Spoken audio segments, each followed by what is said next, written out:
Les rencontres d'options, la revue de l'UGIC CGT, Clément Olivier. Été 2025, manager au 21e siècle, missions impossibles. 3 tables rondes à podcaster, enregistrées en public à Sciences Po. Le refus d'être chef est un phénomène plus marqué en France qu'ailleurs. Ainsi titrait Le Monde il y a quelques jours, le 17 juin, relayant une enquête internationale de l'organisme de formation Ségos. Dans l'Hexagone, plus que dans les autres pays étudiés par l'enquête, les responsables RH qui ont été sondés estiment que des salariés à qui l'on propose de monter en responsabilité comme manager ont tendance à refuser cette proposition avec un écart de 20 points par rapport à la moyenne des différents pays. Il y a quelques mois, c'est un rapport de l'IGAS qui avait fait beaucoup de bruit en tirant un constat assez sévère du management à la française. Alors, être ou ne plus être manager entre le marteau et l'enclume, c'est le sujet de ce deuxième temps des rencontres d'options. Toujours ici à Sciences Po à Paris, quel est le vécu des managers et que cela traduit-il en termes structurels et organisationnels? On va en parler avec nos 4 invités. Bonjour Jésus de Carlos. Bonjour. Membre du bureau national de l'UGIC CGT et co-secrétaire général de l'UFICT des services publics. À côté de vous, toujours côté syndical, Marc Verret, bonjour. Bonjour. Délégué syndical à EY, anciennement Ernst & Young, géant mondial parmi les grands cabinets d'audit et de conseil où vous êtes vous-même manager. Vous nous raconterez notamment votre expérience syndicale. Également avec nous, Patrick Conjard, bonjour. Bonjour. Directeur de l'ARACT d'Auvergne-Rhône-Alpes, l'agence régionale pour l'amélioration des conditions de travail, avec auparavant une vingtaine d'années d'expérience à l'ANACT, son pendant national sur les questions de management du travail. Et Frédéric Laloux, bonjour. Bonjour. Inspecteur général à l'IGAS, l'inspection générale des affaires sociales, où vous avez coécrit le récent rapport que je viens de citer, intitulé Pratiques managériales dans les entreprises et politiques sociales en France, les enseignements d'une comparaison internationale. On en reparlera bien évidemment. Merci à vous 4 d'avoir accepté notre invitation. Alors vous savez qu'on a parsemé un angle transversal sur les femmes et le genre tout au long de cette journée comme fil rouge.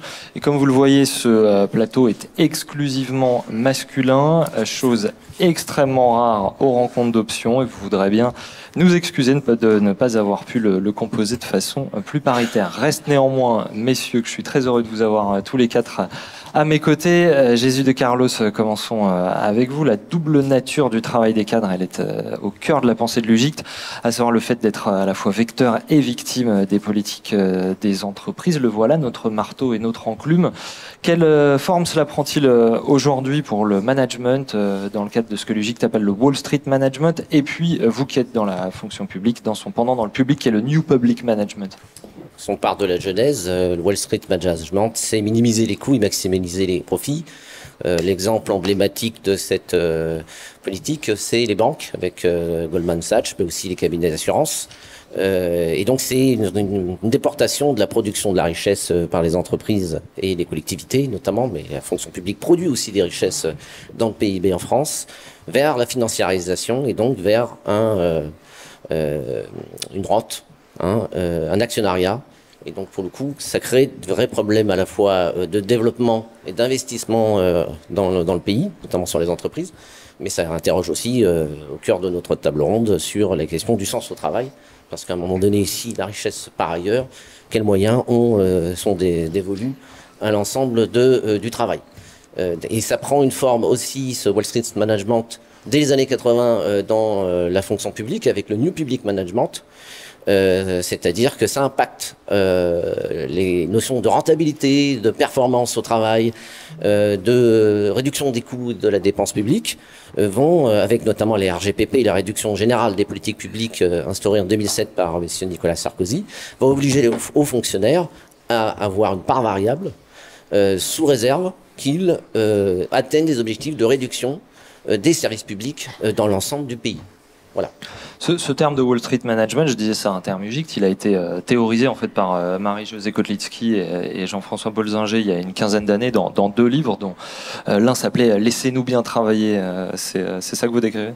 Tout à fait. C'est-à-dire que ce qui est remonté à la fois à l'UGIC et que Marie-Jo et Jean-François ont pu théoriser, c'est des cadres, quel que soit d'ailleurs leur niveau, que ce soit opérationnel, intermédiaire ou stratégique, dans les entreprises, n'avaient plus la main. Donc pour le coup, perte d'autonomie, perte de légitimité d'intervention et, ça a été dit à la table ronde précédente, plus de mise en œuvre possible, de pouvoir d'agir, hein, si on peut utiliser ce terme-là, pour adapter les organisations et être dans un mode de coopération, véritablement, ce que nous on appellera tout à l'heure peut-être le management alternatif. Petit bémol quand même par rapport à ce terme-là, hein, du management. S'il est théorisé dès le début du siècle avec Henri Fayol, oui, c'est un Français, hein, c'est important. Henri Fayol qui était un Français, on connaît bien Taylor et Ford, mais Henri Fayol était un Français qui parlait d'administration de l'entreprise, voilà, avec un terme français. Ouais. Avec prévoir, organiser, commander, coordonner et contrôler. Un certain nombre aujourd'hui de pratiques nous interrogent sur le fait que quand on baisse les moyens, quand on empêche les cadres de faire des propositions alternatives, eh bien on est sur du management toxique, c'est-à-dire des pratiques qui réduisent les cadres à des exécutants, et puis à des organisateurs, puis à des coopérants, et donc ça génère de la souffrance au travail. Quant au New Public Management que vous mentionniez, alors une origine plus britannique, un peu plus récente peut-être aussi, et qui a eu tendance à effacer la frontière qu'on traçait jusqu'alors entre ce qui relève du public et ce qui relève du privé, avec cette idée qu'on pouvait le gérer les deux de la même façon avec efficience. C'est ça. C'est-à-dire qu'au lieu dans l'efficacité sociale, c'est-à-dire le rapport qu'il y a entre les besoins et les résultats, on est dans l'efficience, c'est-à-dire entre les objectifs et les résultats. Ce qui fait qu'il y a un déphasage, un décrochage entre, dans la fonction publique notamment, le besoin de santé, le besoin d'être éduqué ou le besoin d'être administré, d'être accueilli à un service d'état civil, et ben, n'est pas pris en compte. C'est la rentabilité, ce qui produit, pour le coup, une gestion par les coûts, une atrophie du service public en transformant, par exemple, l'accueil au guichet par des bornes, soi-disant avec plus d'efficacité et en réalité, 3 ans après, la borne disparaît et on demande aux usagers d'utiliser leurs ordinateurs propres pour bénéficier d'un service. Et donc, pour le coup, on n'a plus les agents d'exécution, les cadres intermédiaires qui géraient les équipes, et on a une réduction du service rendu. Donc on a donc une perte d'efficacité qui est énorme. Donc la gestion du coût par les coûts et la rentabilité d'ailleurs n'est pas la finalité du service public. Les entreprises, leur finalité c'est bien entendu de dégager des profits, mais c'est pas la même finalité dans la fonction publique. Donc on peut s'interroger sur pourquoi ces mécanismes-là sont arrivés dans la fonction publique. Bon, il y a une raison principale, hein, c'est depuis 30 ans, on vit des politiques d'austérité, de déportation de la richesse nationale vers le capital, et donc dévalorisation des qualifications de l'ensemble de l'encadrement, et même un déclassement hein, des professions intermédiaires, ce qui conduit aujourd'hui à une vraie crise de sens et à une réussite dans la réponse aux besoins. C'est ça, j'allais vous demander l'effet sur les managers. C'est un effet assez délétère. C'est des mécanismes de mobilité forcée hein, qui se produisent en changeant d'employeur assez régulièrement. C'est malgré une volonté de se former aux techniques managériales, parce que voilà, ils intériorisent un certain nombre de mécanismes. Ça impacte à la fois les conditions de travail, mais aussi leur carrière. Alors on parlait tout à l'heure de loyauté. On voit bien qu'un des mécanismes qui pose problème, c'est un vrai tabou. Hein, c'est celle de, à partir du moment où on exprime un désaccord, ça peut être perçu comme un manque de loyauté. Et ça, faut peut-être le rappeler, mais dans la fonction publique, les fonctionnaires ont des obligations fortes, notamment les questions de la probité, qui est celle de l'honnêteté scrupuleuse. Et la question de la fidélité à un employeur pose question. La finalité de la fonction publique et l'histoire de notre fonction publique en France, c'est celle de détacher le lien de subordination à l'employeur, à la satisfaction des besoins, et donc de répondre aux populations et aux usagers. Donc pour le coup, ça crée une vraie difficulté d'organisation. Et puis ce qu'on remarque aussi, c'est qu'il y a une segmentation dans l'encadrement, avec des comités de direction, des chefs, les directeurs généraux, qui se retrouvent entre eux et qui, compte tenu de leur niveau de mission, n'ont plus de relation avec l'encadrement intermédiaire, ni les agents d'exécution, les ouvriers employés. Et on a un vrai souci de cohérence et d'application d'un certain nombre de valeurs. Et donc, pour le coup, dans le travail, ça crée des difficultés fortes de sens, de rejet et donc, pour le coup, d'organisation complètement dégradée. Et puis, pour faire le lien avec Marc Verret, une externalisation des savoir-faire vers les cabinets de conseil. Donc ça, c'est très intéressant. Alors ça, c'est surtout accentué avec l'arrivée d'Emmanuel Macron à la présidence de la République. L'expertise dans l'encadrement a été, alors pas que de ceux qui encadrent, hein, des équipes, puisqu'il faut quand même rappeler que dans les effets de transformation sociologique de l'encadrement, on a beaucoup plus d'encadrement fonctionnel, ce qu'on appelle à l'UGIC des cadres experts ou techniques, c'est un cadre spécialisé, dans un certain nombre de politiques publiques qui ont été transférées notamment des collectivités, et malheureusement donc une forte expertise technique. Je pense notamment à des techniciens qui sont chargés de développer des services dans des écoles, le déploiement du numérique, etc. Et on s'est aperçu que, en utilisant des cabinets conseils, ils ont externalisé un certain nombre de compétences, réduit pour réduire les coûts, soi-disant, alors qu'en fin de compte, le recours à un cabinet conseil est assez onéreux. C'est en général un poste entier de cadre intermédiaire ou de cadre dirigeant, et sans avoir le service attendu, bien entendu, puisque la réponse est toujours uniformisée. Donc on a une uniformisation de tâches et de réponses qui ne répond pas du tout, en réalité, à la qualité du service public. Pour prendre l'exemple de la fonction publique, on le voit notamment dans les hôpitaux. On le voit aussi au ministère des Finances lorsque on demande à certains agents de faire dans des tâches uniformisées dans des temps très réduits. On le voit aussi dans l'action sociale et pour les départements avec les assistantes sociales qui sont des expertes. Elles ont plus de 300 procédures pour répondre aux usagers, et on leur demande dans des temps très réduits de répondre à des besoins, et donc elles ne peuvent pas consacrer du temps à la relation, au lien, qui est quand même leur cœur de métier. Voilà. Donc ça, c'est des effets nocifs qui produisent à la fois des problèmes sur la santé des cadres et des pertes de sens, et donc pour le coup des mobilités importantes. Marc Verret, côté privé, justement, vous racontez dans votre livre Un cadre en révolte pour un combat syndical dans les multinationales, qui est paru l'année dernière chez Duno. Vous racontez donc cette course à la rentabilité, les horaires interminables liés au forfait jour notamment. Pourquoi est-ce important de s'engager dans un combat syndical dans une entreprise comme celle-ci, une entreprise comme EY ? Je pense que c'est une question de santé publique en réalité, puisque aujourd'hui on a toute une génération qui souffre des excès du temps de travail. Pour les cadres, aujourd'hui, Eurostat donne des chiffres qui donnent le tournis.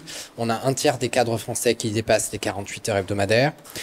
Les 48 heures hebdomadaires sont le seuil utilisé en général par l'OMS et l'ensemble des organismes internationaux pour décider si le temps de travail est nocif pour la santé. Donc ça veut dire qu'on a plus d'un tiers des cadres français pour qui le travail devient nocif à court terme sur le temps de travail. Enfin, pour la santé, pardon.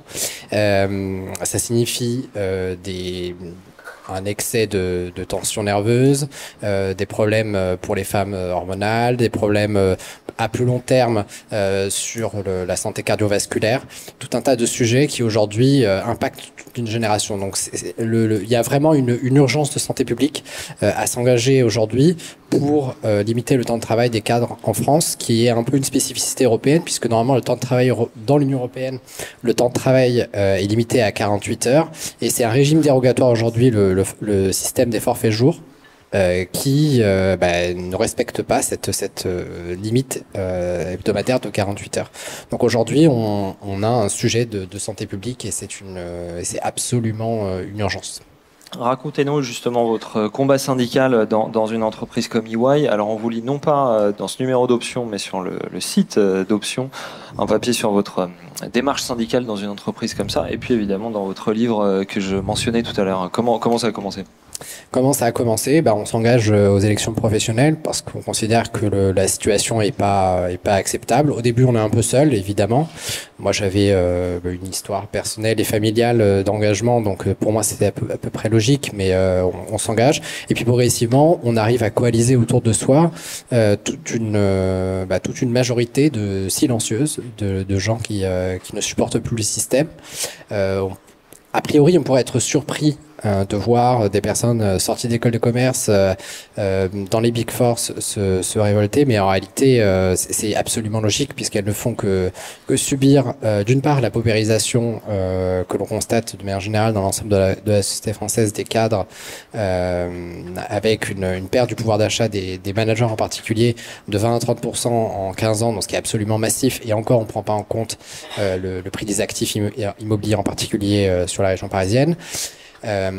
D'autre part parce que elles sont les victimes, nous sommes les victimes de cette course effrénée à l'argent qui n'a plus de limite, et ça aujourd'hui il y a une vraie majorité silencieuse qui rejette cette course sans limite à l'argent et à la rentabilité. Comment vous faites pour leur parler à ces publics-là? Alors, on a un vrai sujet puisque la loi ne nous donne pas la possibilité d'échanger avec les salariés en utilisant les messageries professionnelles, sauf accord d'entreprise. Mais évidemment, dans ce genre d'entreprise qui n'est pas habituée au dialogue social, c'est un non catégorique. Alors peut-être que dans 1 an ou 2, on aura une obscure procédure qui nous permettra peut-être, après 44 validations, de discuter avec les gens. Enfin bon, c'est pas sûr. Donc on a utilisé LinkedIn, puisque 95% des personnes ont LinkedIn, puisqu'on est des populations qui ont 25 ans, sorties d'école, donc on a quasiment tous LinkedIn. On les a rajoutés un par un et on poste donc sur nos messages, enfin sur nos fils à nous pour qu'ils soient au courant, et puis on les contacte aussi par message privé lorsqu'on a des actions plus coup de poing comme les élections professionnelles ou récemment le référendum sur le temps de travail. Donc ça c'est pour la forme, et sur le fond, comment on leur parle à ces gens? Est-ce qu'ils peuvent être réceptifs à un discours tel que celui que vous portez? Tout simplement parce que, encore une fois, c'est la réalité qu'ils vivent. C'est-à-dire qu'aujourd'hui, il n'y a pas un pot, il n'y a pas un café qui se déroule sans que il y ait la question des effets du travail sur la santé qui n'émergent. Alors, c'est un peu sous le ton de la rigolade parfois, mais en tout état de cause, ça émerge. Donc, il y a une vraie réalité qui existe. D'ailleurs, pour ça que je me suis engagé, parce que si je me serais pas engagé si c'était pas pour porter une masse silencieuse qui rejette foncièrement le système actuel, et donc il suffit de leur parler de leur quotidien. Leur quotidien, c'est leur santé et également leur rémunération, un peu moins parce qu'on est quand même des cadres encore une fois mieux payés que la moyenne française, donc il y a une forme de pudeur vis-à-vis de ce sujet-là pour pas mal de salariés, quoique pour les managers, on voit quand même l'aide de mission, donc on se rend compte du décalage de partage de la valeur qui peut exister, mais c'est très clairement d'abord la santé et puis ensuite le partage de la valeur. Et le temps de travail, racontez-nous votre référendum que vous avez organisé sur le temps de travail dans l'entreprise. Sur le temps de travail, on s'est rendu compte que notre entreprise visiblement ne respectait pas la limitation des 48 heures qui était prévue dans notre convention collective, puisque ça dépend un peu des conventions collectives, mais dans la convention collective des experts comptables, le temps de travail des cadres en forfait jour est limité à 48 heures. L'entreprise a décidé de contourner cela en faisant signer un accord d'entreprise avec la CFE-CGC, qui était l'organisation majoritaire en 2021, pour faire sauter cette limite, ce qui est possible depuis les ordonnances Macron et l'inversion de la pyramide des normes. Donc on remerciera le gouvernement pour ce magnifique hold-up des droits sociaux. Et ensuite, donc on a attendu les élections professionnelles pour avoir la majorité. Donc la CFE est devenue minoritaire. Une intersyndicale excluant la CFE est devenue majoritaire. On s'est rendu compte là aussi, bizarrerie du droit, que un accord d'entreprise qui a été signé à la majorité ne peut être dénoncé qu'à l'unanimité des signataires, même si c'est défavorablement dérogatoire au Code du travail. Donc on est un peu bloqué là-dessus. Donc on a décidé de mobiliser les salariés pour faire pression sur l'entreprise dans sa globalité en lançant un référendum assez simple. On a demandé aux salariés 2 questions. Première question, est-ce que vous souhaitez le rétablissement de la limite de temps de travail à 48 heures hebdomadaires? Et d'autre part, est-ce que vous souhaitez la dénonciation de l'accord de 2021? Et donc évidemment, on a eu un taux de réponse très élevé. Par contre, beaucoup plus étonnant, un taux de participation élevé. On a eu 40% de participation, donc qui dépassait la totalité des voix de l'intersyndicale aux élections professionnelles de 2023. Ça signifie que notre mouvement grandit, que ce sont des questions qui sont portées par les salariés. En fait, en tant que syndicat, moi, j'ai la vision de dire que le syndicat n'est pas là pour créer une dynamique, mais pour la suivre. En réalité, ce sont les salariés qui dictent notre action. Et chez EY, c'est vraiment le cas. C'est-à-dire qu'on doit donner corps à ce que les salariés pensent, imaginent, et je pense qu'on essaie de le faire le mieux possible. En tout cas, on essaye. Patrick Conjar, à l'époque où vous avez commencé à travailler sur le management à l'ANACT, vous êtes entré dans le sujet via celui des risques psychosociaux, les RPS, et puis vous avez rapidement tourné votre analyse sur l'aspect organisationnel. On peut dire que vous avez été un peu le monsieur management de l'ANACT, si vous me permettez l'expression. Aspect organisationnel qui permet par ailleurs d'éviter de stigmatiser personnellement les individus. Il y a une idée qui revient beaucoup, c'est celle de déconnexion avec le travail réel, de management empêché. Est-ce qu'on peut dire par conséquent que les managers sont à la fois le problème et la solution? Oui, alors effectivement, l'ANACT, établissement public avec des délégations régionales et une mission dès son origine qui est un petit peu de comprendre, d'accompagner les transformations liées au travail et de regarder notamment dans une logique un peu d'outillage des acteurs directs de l'entreprise, partenaires sociaux et direction, d'amener un peu de la matière, d'outiller, d'accompagner ces transformations-là avec un double regard qui est celui de l'efficacité des organisations et celui de l'impact sur les conditions de travail. Alors, effectivement, le sujet du management et l'attention portée à l'activité des managers, vous l'avez dit, elle s'est invitée, je dirais, au moment un petit peu du pic de la crise des risques psychosociaux, où, vous l'avez dit, monsieur, dans les propos introductifs, le manager est très vite apparu quand on a observé, accompagné les entreprises, questionné un peu ces problématiques-là.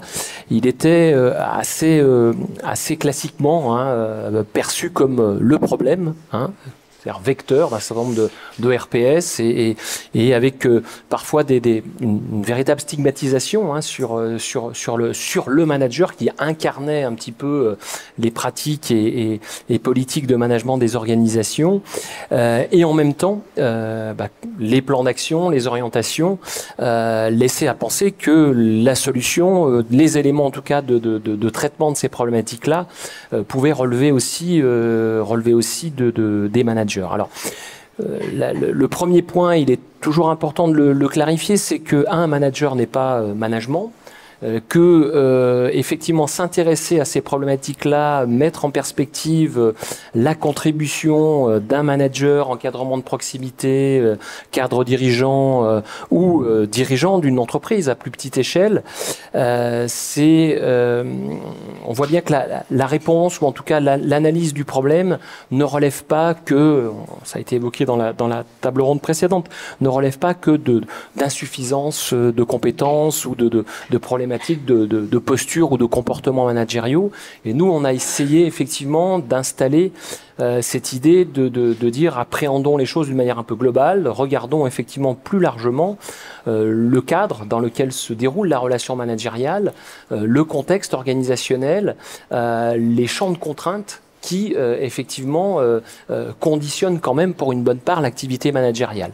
Et pour battre un petit peu le flanc à une idée qui pouvait être alors, elle l'est aujourd'hui un peu moins, mais qui pouvait être assez présente il y a encore quelques années, c'est finalement si on avait des bons managers, on n'aurait plus de problème de RPS dans les organisations. Je caractérise un tout petit peu, et du coup les plans d'action, les accords RPS à l'époque, embarquaient très largement comme je dirais pas unique, mais levier fort de réponse à ces problématiques-là, je vous le donne en mille, la formation des managers. Voilà. C'est-à-dire une histoire de tempérament personnel. C'est-à-dire qu'on était quand même sur une approche. Alors, évidemment, on a travaillé sur le sujet. La formation, c'est nécessaire, mais c'est pas suffisant. C'est un peu le message. Et resituons ça dans une approche un peu plus globale. Et ça nous a amené, notamment à travers des travaux d'études, à analyser l'activité des managers, à faire les mêmes constats que ceux que vous évoquiez. C'est effectivement des acteurs qui sont dans un champ de contraintes très très fort, avec des injonctions paradoxales, une accumulation, une empilation même d'activités et des attentes qui peuvent être divergentes, émanant des équipes, émanant de la direction générale. Donc un champ de contraintes qui nous a amené, en reprenant, alors d'autres l'avaient fait aussi, je pense à Mathieu Deschésar, qui est un professeur de gestion à l'université de Nantes, à remobiliser finalement le concept de la clinique de l'activité autour du travail empêché, de l'activité empêchée, et de se dire finalement il y a quand même une problématique qui est celle d'un management empêché, qui est celle d'un modèle d'organisation qui conditionne très fortement l'activité managériale. Et cette analyse-là, elle a notamment permis de mettre en évidence dans un bon nombre d'organisations que finalement les activités clés, essentielles, qui participent au bon fonctionnement d'une organisation, qui participe à la régulation, comme on dit, entre le travail prescrit et le travail réel, cette dimension-là, c'était malheureusement le parent pauvre de l'activité managériale, parce qu'il était très fortement aspiré, tiré par des activités notamment de gestion.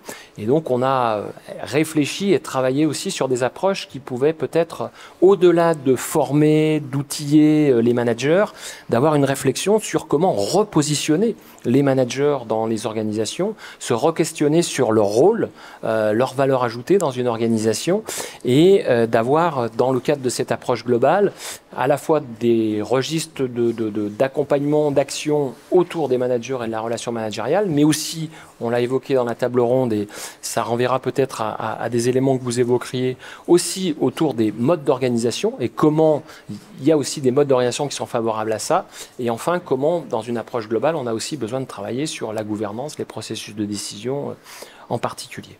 Je reviens vers vous dans un instant. Restons simplement un instant sur le constat. Frédéric Laloux, comme je le disais, vous êtes le co-auteur, l'un des co-auteurs de ce rapport de l'IGAS qui a fait parler de lui, c'est le moins qu'on puisse dire, en pointant un management en France qui ne va pas très bien. Un mot d'abord, puisque c'est une comparaison internationale, vous avez choisi des pays européens proches mais au modèle différent, à savoir le modèle nordique, rhénan comme on a pu dire à une époque, modèle latin, anglo-saxon. Et puis le premier constat contre-intuitif de votre comparaison internationale, c'est que quand vous interrogez les salariés de ces différents pays, eh bien les critères de ce que devrait être un bon management, eux, ils sont plutôt convergents. Oui, absolument. Et c'est même, ce qui nous a frappé, c'est que c'est même au-delà de l'interrogation des salariés. C'est-à-dire que dans ce rapport de l'inspection générale des affaires sociales, donc on a coécrit avec Fabienne Bartoli, Michael Auchan et Thierry Dieuleveux, on s'est posé finalement la question de l'impact que peuvent avoir les pratiques managériales sur les politiques sociales. Donc l'IGAS, c'est un service du ministère des Affaires sociales au sens large, donc travail, solidarité, santé. Et finalement, c'est un peu comme un cabinet de consultants interne à ce ministère. C'est-à-dire qu'on est fonctionnaire et on fonctionne sur la base de lettres de mission qui donnent lieu à des rapports orientés politique publique, c'est-à-dire que l'objectif c'est de regarder les politiques publiques sociales et essayer de faire des propositions pour qu'elles soient plus efficaces, plus pertinentes, qu'elles répondent mieux aux attentes de la population. Et le point de départ finalement derrière tout cela, c'était de se dire dans les pratiques des entreprises, il y a probablement des choses qui ont un impact sur les politiques sociales. Est-ce que dans ces pratiques managériales, finalement, les choix qu'on peut faire vont avoir un impact positif ou négatif sur la santé, sur la performance économique des entreprises et donc la possibilité d'avoir des cotisations pour financer le système social, sur l'emploi, sur l'insertion en fonction des caractéristiques des personnes et des salariés, etc. Voilà. Donc c'était ça le point de départ. Et lorsqu'on a démarré cette mission avec mes collègues, on était à peu près persuadés qu'il y aurait des référentiels de bon management qui seraient très différents. Et c'est pour ça aussi qu'on voulait regarder ce qui se passe en France et ce qui se passe dans les autres pays, dans d'autres pays européens plus ou moins proches, donc la Suède, l'Allemagne, l'Irlande, l'Italie, avec donc un modèle effectivement de ce qu'on appelle la co-détermination Suède-Allemagne, c'est-à-dire un poids plus important des partenaires sociaux dans le fonctionnement des entreprises, avec l'Italie qui est plus proche de nous, même s'il y a des structures syndicales qui sont un petit peu différentes, et puis l'Irlande qui était finalement la représentation pour nous d'un modèle libéral encore intégré dans l'Union européenne. Voilà. Pour l'ensemble de ces pays, nous sommes allés voir la représentation du ministère du Travail ou de son équivalent, les partenaires sociaux principaux, des universitaires, des DRH, des think tanks. Donc on a essayé d'interroger l'ensemble des personnes qui pouvaient avoir l'expertise, parce que finalement on était dans une posture comme lorsqu'on fait un rapport IGAS en général, une posture un peu naïve finalement, on écoute les personnes qui savent. Voilà. Et on était absolument certains, enfin pas absolument certains, mais on pensait que on aurait des attentes par rapport au management qui seraient très différentes, selon qu'on a une préférence libérale, une préférence plus sociale, selon qu'on est patronal, plutôt côté salarié, etc. Et on a été très frappé de la très grande convergence de ce que nous ont dit l'ensemble des interlocuteurs sur ce qu'est le bon management, ce qui est confirmé assez largement par des études scientifiques. Et le bon management, c'est le management participatif, c'est le management qui permet une reconnaissance du travail, ce qui permet un bon degré d'autonomie. Enfin, vous voyez, c'est ces idées-là qui ont été passées. Ça ne veut pas dire que c'est fait, hein, évidemment. Et si on est là pour en parler, c'est clairement que c'est pas le cas partout.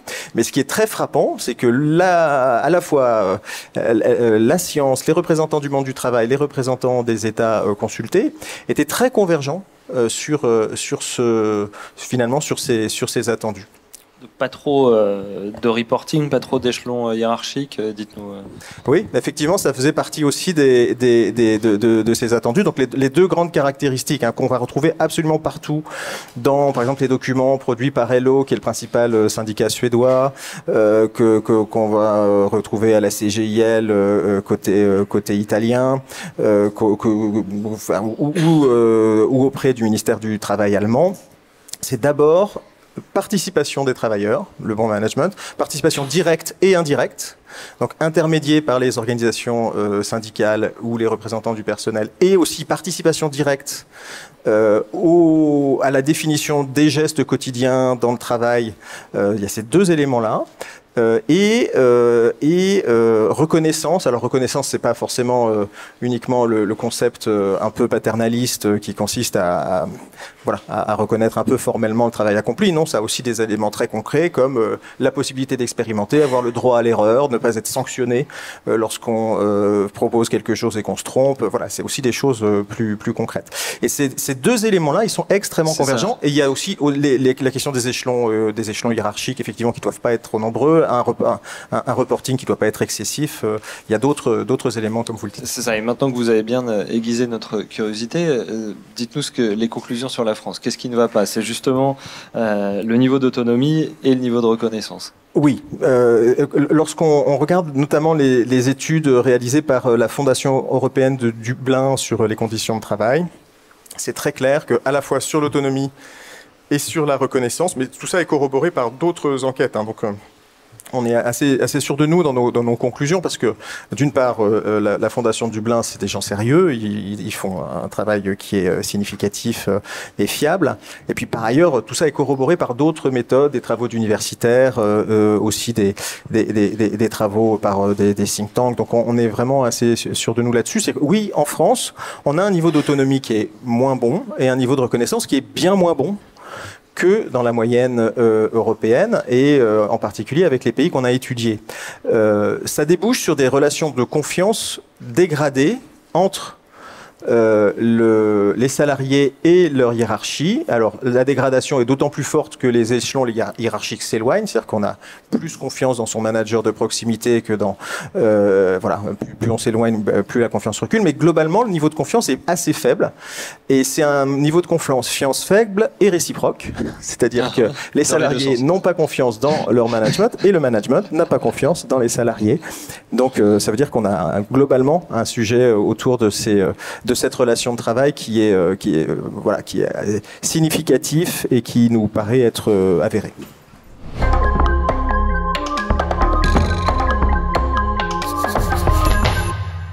Une réaction? Je pense que, en réalité, nous, en tant que syndicat, on doit imposer cette participation des salariés à leur vie quotidienne, aux grandes décisions qui les concernent.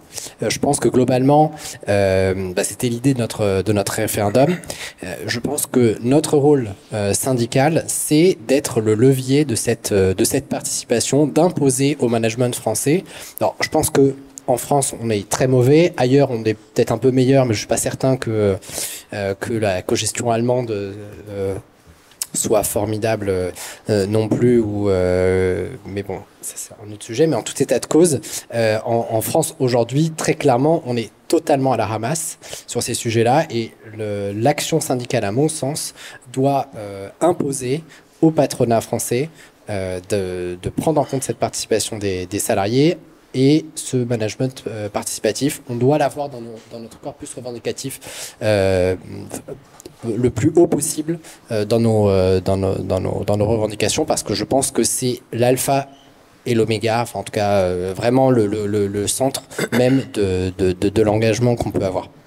Patrick Congeard, à quel point vous avez été surpris en lisant ce rapport ? Il résonne beaucoup avec, en tout cas, des constats qui sont pas nouveaux quand même, notamment en termes d'aspiration et de déterminants qui participent à l'efficacité des organisations et aux bonnes conditions de travail des collaborateurs. Donc, il y a des choses qui sont effectivement plutôt convergentes avec ce qui apparaît comme des leviers importants et qui touchent effectivement aux pratiques managériales, qui touchent au mode d'organisation, mais qui touchent aussi plus largement au modèle d'entreprise qu'il y a derrière. Alors après, moi j'aurais envie peut-être de rebondir. Alors les constats sont partagés. En perspective, on met en face le fait que pour autant les pratiques se développent peu. Pour aller dans ce sens-là. Donc c'est aussi intéressant de se dire pourquoi ça bouge pas, quoi. C'est-à-dire pourquoi il y a quand même un certain nombre de difficultés. Alors je ne sais pas si l'injonction à faire du participatif est un levier. On a beaucoup travaillé sur cette. Il me semble qu'il y a quand même beaucoup de conditions à réunir et que ça ne se décrète pas comme ça. C'est quelque chose qui est assez complexe. Je pense que c'est pas forcément une injonction, c'est du rapport de force. Ok. Patrick, bon, mais ça c'est en tout cas question de perspective. Oui. Ce qui est certain, c'est que l'enjeu, par exemple, de pouvoir parler du travail est au cœur des accords de l'accord national interpro sur la QVCT. C'est quand même une dimension qui est poussée par beaucoup d'organisations syndicales. Et pour autant, on avait nous la semaine de la qualité de vie et les conditions de travail qui s'est déroulée la semaine dernière. Je ne sais pas si vous avez été consulté notre on fait toujours un petit sondage d'opinion. Là, il y avait 2600 répondants. Et globalement, on interroge les gens pour savoir est-ce que vous avez l'opportunité de pouvoir parler de votre travail dans les organisations. Et y compris en interrogeant avec qui vous parlez de ça. Et donc, du coup, ça éclaire aussi sur les dynamiques de discussion autour du travail et sur des approches plus ou moins participatives. Aujourd'hui, le sondage, il montre que il y a 40% des gens qui répondent qu'ils parlent rarement ou peu du travail dans le cadre de leur exercice professionnel. Donc on est quand même sur des chiffres qui étaient un peu les mêmes il y a déjà quelques années. Et puis quand on creuse, finalement, pourquoi c'est compliqué de parler du travail? Alors il y a la question culturelle qui revient quand même, effectivement, c'est peut-être pas culturellement, etc. Il y a la question des managers qui sont peut-être pas à l'aise, outillés, équipés, formés à cette pratique-là, parce qu'on les a peut-être un peu conditionnés aussi à être davantage en situation de trouver des solutions aux problèmes qui se posaient au sein de leurs équipes, plus qu'au d'animer une ingénierie de la discussion sur le travail avec ceux qui sont au plus près du travail et qui sont les mieux placés pour résoudre les problèmes. Donc cette posture-là, cette dynamique-là, elle va pas de soi, elle demande un peu d'outillage, d'éléments. Et au-delà de ces deux aspects, il y a, ça a été évoqué, des modèles d'organisation qui font que, de toute façon, il n'y a ni le temps ni l'espace pour le faire. C'est-à-dire que ces espaces-là tendent à se réduire. Et puis, dernier volet, et qui est quand même important, c'est que, j'ai envie de dire, je le dirais comme on ne nous y prendra pas deux fois. C'est-à-dire qu'on a essayé, mais c'est très bien d'animer une discussion sur le travail. L'enjeu, c'est qu'est-ce que je fais de cette parole-là? C'est-à-dire, est-ce que je redonne, par ce prisme-là, du pouvoir d'agir aux équipes? Est-ce qu'on se saisit, on est en capacité de se saisir ou pas de cette parole-là?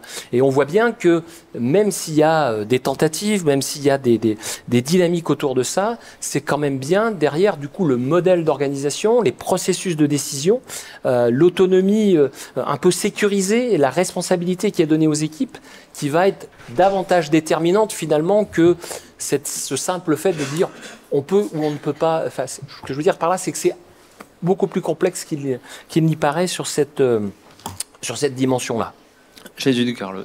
Oui, c'est assez frappant les constats que vous faites parce que autant dans l'encadrement, l'idée c'est d'aider à la décision et c'est produire des propositions dans le cadre des activités de l'entreprise ou des administrations et contrario, on dit la réorganisation à chaque fois des services ne permet plus d'avoir un temps pour l'encadrement, de réflexion, de prospective et d'analyse. En réalité, ce qui est moi frappant quand je vais à l'INSP, l'Institut National des Services Publics, ex-Sénat ou à l'INET pour les territoriaux, les cadres dirigeants, moi, me disent qu'ils sont là pour traiter la contrainte et uniquement la contrainte.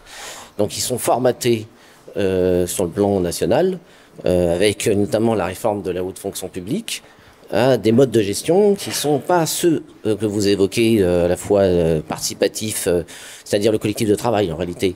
Donc les bonnes idées viennent du groupe, ce qu'on appelait l'animation d'équipe dans les années 70, qui est devenue une partie du management. Donc comment on se sert et la réponse vient des participants et pas simplement elle vient d'en haut. C'est pour ça que j'expliquais tout à l'heure, la segmentation de l'encadrement, à la fois dans l'entreprise et à la fois dans les administrations, conduit à ce qu'il y a les sachants, il y a les exécutants.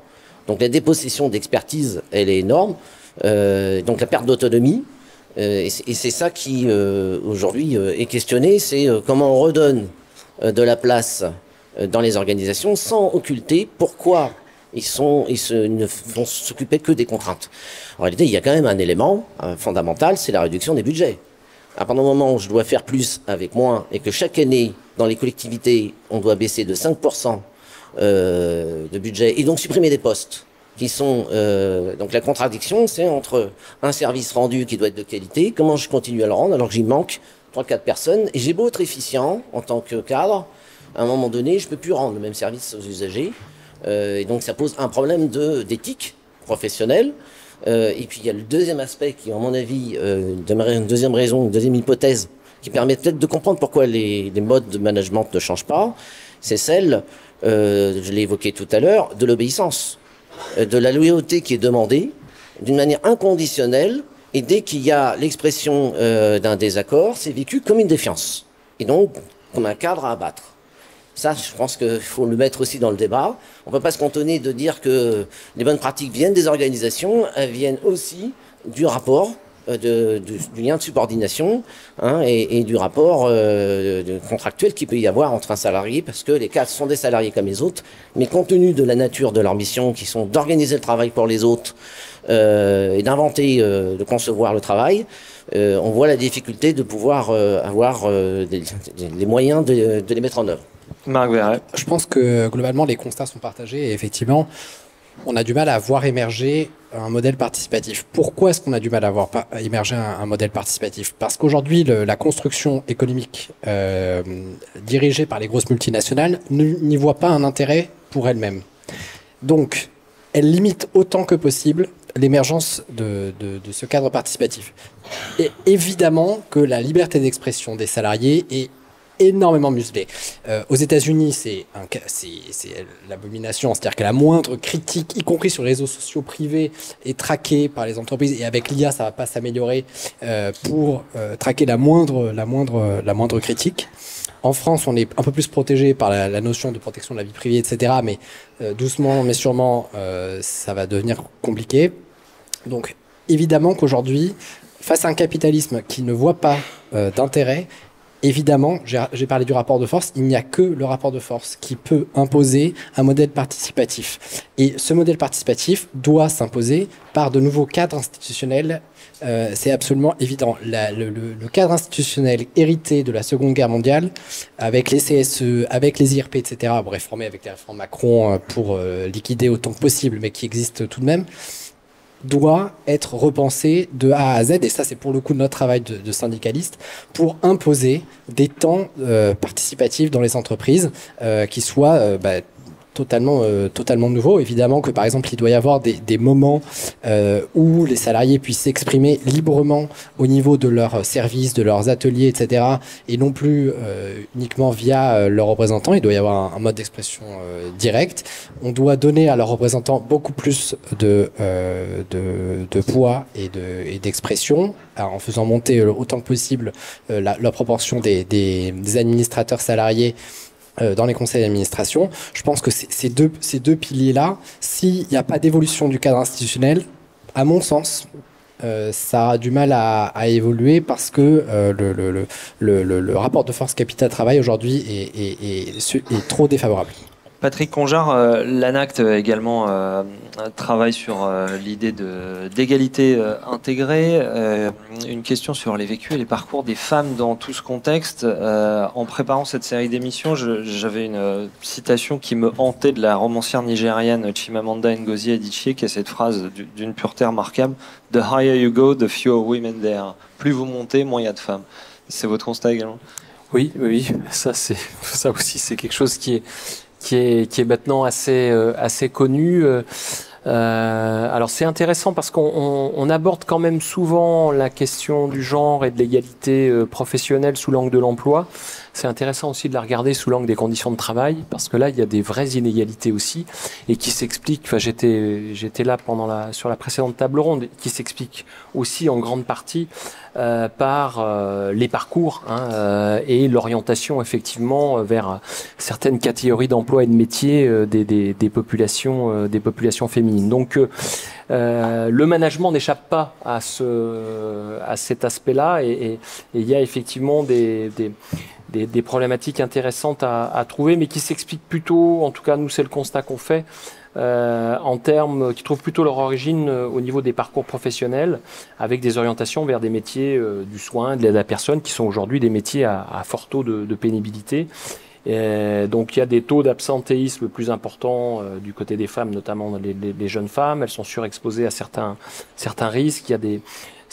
En tout cas, il y a des écarts si on progresse du côté de la population féminine. Il y a un vrai intérêt. C'est aussi une invitation à regarder, quand on s'intéresse à ces questions-là, la situation particulière des hommes et des femmes en termes de conditions de travail.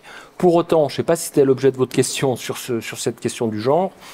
Au-delà des constats qui sont faits, nous, on n'a pas, je dirais, il n'y a pas de, ça a été évoqué tout à l'heure aussi, on n'a pas d'éléments qui laisseraient à penser, si demain on avait plus de femmes dans les fonctions managériales, ça irait beaucoup mieux. Je sais pas moi qui vais vous dire ça. Je pense que ça serait en tout cas pas la bonne façon de faire pour appréhender ces enjeux-là. Et je pense qu'il y a davantage des choses à travailler autour des parcours, de l'orientation. Ça renvoie quand même aussi à la question de la reconnaissance, hein, et là c'est plus une question de société, de la charge mentale qui pèse davantage sur les femmes et des enjeux d'articulation des temps, hein, travail et temps domestique, et ça c'est quelque chose qui freine énormément, je pense, l'accès aux femmes à des fonctions managériales, quoi. Frédéric Laloux, votre rapport, il comporte un certain nombre de préconisations, à la fois peut-être en termes de politique publique, mais également sur le type d'action que peuvent mener les syndicats. Effectivement, comme je le disais lors de l'intervention précédente, l'un des angles lorsqu'on fait un rapport de ce type, c'est de s'interroger sur les manières de progresser, les manières de faire. Et c'est un certain nombre de points que nous avons déjà abordés lors de cette table ronde. Effectivement, il y a plusieurs manières d'essayer pour essayer de progresser. Peut-être en préalable, dire que le constat est sombre, mais qu'il y a quelques petits motifs de considérer que les choses bougent de manière positive. Alors c'est pas complètement anecdotique, mais le fait qu'on discute de ce sujet ici maintenant n'est pas totalement innocent, et ces sujets-là montent. Ces sujets-là sont de plus en plus identifiés, perçus dans le débat de spécialistes, mais peut-être même un peu plus largement dans le débat médiatique. Et c'est probablement que ça participe d'une prise de conscience qui est salutaire, parce que au fond, quand on s'est interrogé à la fin de ce rapport avec mes collègues sur finalement comment est-ce qu'on peut essayer d'être le plus utile possible, l'une des conclusions, c'est un peu ce que disait Patrick Conjar juste précédemment. C'est une des vraies questions sur le management, c'est de s'en saisir et c'est effectivement de pas considérer que c'est complètement naturel, de pas considérer que les choses doivent rester sans être interrogées, questionnées dans un rapport hiérarchique dans lequel n'interviendrait ni la critique ni la proposition. Et donc je pense que c'est un vrai élément, ce qui est pas facile à faire éclore, apparaître, mais qui est quand même quelque chose de tangible. Ensuite, sur les leviers, on a comparé les législations françaises et celles des 4 autres pays, et ce qu'on voit, c'est que quand même on a une législation qui est beaucoup plus fournie, bavarde que celle des autres pays sur le sujet. Alors il n'y a pas de politique de management ni en France ni dans les autres pays à proprement parler. On considère globalement que c'est l'affaire des entreprises au sens collectif, hein, employeurs et salariés. Mais on a beaucoup d'outils en France, on a beaucoup d'outils spécialisés. Alors on évoquait l'égalité professionnelle entre les femmes et les hommes. Il y a des outils spécifiques sur cette question-là. Il y a des outils spécifiques sur différents pans finalement de la relation managériale en fonction du public, en fonction de certaines priorités. Je m'étends pas là-dessus. Puis on a aussi des outils transversaux, des outils, le droit d'expression qui est tombé en désuétude depuis les lois Auroux. Enfin, c'est un outil transversal qui parle de management. La QVT qui est devenue QVCT, donc qualité de vie et des conditions de travail, c'est dans le droit français, c'est pas ailleurs. Hein. On n'a pas l'équivalent. Et donc on a un dispositif juridique qui est assez fourni et malgré tout des résultats qui sont pas excellents. Alors, on n'en conclut pas que c'est parce que le dispositif juridique est fourni que les résultats sont pas excellents, parce que il y a rien qui nous permet d'avoir cette conclusion-là. Mais ce qui est sûr, c'est que c'est probablement pas suffisant. Et finalement, on se retrouve autour de cette idée-là, c'est que au-delà de ce qu'on peut mettre dans une loi ou dans un décret, il y a une vraie question sur ce qui est sur ce qui est finalement assez profond dans la société française et dans les relations de travail, et qui appartiennent à la fois à du collectif et à de l'individuel. Et c'est en ça, je pense qu'on retrouve l'idée que c'est absurde de culpabiliser les managers. C'est-à-dire qu'il y a un sujet probablement de formation, il y a un sujet d'accompagnement des managers, et il y a certains syndicats, effectivement, syndicats dits de service en Italie, en Suède, qui offrent de l'accompagnement aux managers en difficulté, parfois. Et c'est intéressant parce que ça leur permet de parler de leur geste managérial sans passer par leur employeur, ce qui permet aussi d'être évité d'être mis en difficulté. Donc il y a des choses individuelles et puis il y a du collectif. Et le collectif, c'est la participation à travers le dialogue social qui est plus dynamique en Allemagne et en Suède et même en Italie qu'en France. Et puis c'est aussi de la participation dans un collectif de travail, dans chaque atelier, chaque administration, chaque usine, où la question c'est de savoir est-ce qu'il y en a qui décident et qu'il y en a qui exécutent, ou est-ce que ceux qui, est-ce que finalement les rôles sont beaucoup plus proches entre les uns et les autres. Jésus de Carlos, un mot de conclusion. Oui, alors en France, on a aussi des outils syndicaux pour faire bouger les lignes. Notamment, on a un ANI encadrement qui reconnaît depuis 2020 les 3 fonctions principales de l'encadrement en France, parce que ça a été négocié avec le MEDEF, donc la qualification, l'autonomie et la responsabilité, ce qui donne lieu, dans le cadre d'ordonnances, négociations, la possibilité de défendre des protocoles ou des accords pour faire évoluer ces conceptions de l'encadrement. Ceci dit, aujourd'hui, le patronat français va dans le sens inverse. Il s'attaque aux qualifications, et notamment aux classifications des qualifications. Quand on est cadre et qu'on a un bac plus 3, un bac plus 5, voire un bac plus 8, on peut prétendre à un niveau de rémunération, mais aussi un niveau de mission. Et donc, il s'attaque à ça aujourd'hui, notamment dans les métallurgies, avec une classification par emploi, ce qui pose quand même un problème. Et c'est pas là-dessus que je voulais rebondir. C'est la question tout à l'heure de l'égalité professionnelle. Aujourd'hui, on l'a vu dans la fonction publique, même s'il y a eu des améliorations fortes avec des quotas dans les ministères, on a vu arriver quand même des femmes jeunes trentenaires qui n'avaient pas de vie de famille et qui, à un moment donné, reproduisaient les mêmes schémas de rapport de domination au travail que les hommes. C'est pas lié au sexe, c'était lié aux pratiques d'organisation qui sont véhiculées par un certain nombre de hiérarchiques notamment, d'efficacité ou d'efficience. Voilà, ça c'est un élément important. Et on voit d'ailleurs que dans la territoriale, si 67% des agents sont des femmes, on n'en a que 40% dans les emplois de direction et 24% dans les postes de direction générale, dans les collectivités territoriales. C'est quand même, il y a un gap à gagner. Je pense que ça, c'est un élément important dans l'évolution des pratiques, parce que la prise en compte de la vie personnelle, aujourd'hui, elle ne l'est pas pour les cadres qui ne comptent pas leurs heures. Et en France, on a un vrai tabou sur la gestion du temps et accepter d'avoir un temps de travail acceptable. J'en finis sur les propositions de l'UGICT, parce que c'est quand même important de sortir par des idées à mettre en débat. Pour nous, le management alternatif, c'est déjà la reconnaissance de l'expertise. Donc c'est forcément lié à la question de la qualification. C'est aussi le respect des collectifs de travail, parce qu'on a vu qu'ils avaient quand même un peu disparu dans un management assez descendant, un encadrement qui va à la priorité de la rentabilité pour le privé, mais aussi d'une décision qui ne correspond pas aux usagers dans le public. Une véritable autonomie, donc ça, je me félicite que ça soit présenté dans la gestion des missions de manière générale, et renforcement du dialogue social. Alors pour le coup, là, on s'aperçoit aussi que dans la haute fonction publique, mais de manière générale dans l'encadrement, il n'y a pas de formation au dialogue social. Quand je vais, moi, dans les cycles de formation, c'est tabou. Déjà, ils ne parlent pas d'organisation de travail. Ils n'en parlent pas avec leurs équipes. C'est un peu le constat que vous évoquiez tout à l'heure, Monsieur Laloux. Et donc, pour le coup, on a des cadres qui n'osent pas parler d'organisation et de dialoguer avec des organisations syndicales sur le terrain, parce qu'ils ont des injonctions à ne pas le faire. Donc, on a bien des pratiques sociales à faire modifier en France. Ça passe toujours par des cadres législatifs et réglementaires qui doivent s'adapter à la fois pour le privé et le public. Donc il faut garantir l'intérêt général dans la fonction publique, et ça passe forcément par des pratiques managériales, entre guillemets, qui soient démocratiques, bien entendu participatives. On a quelques exemples quand même, puisqu'on a des services à la population.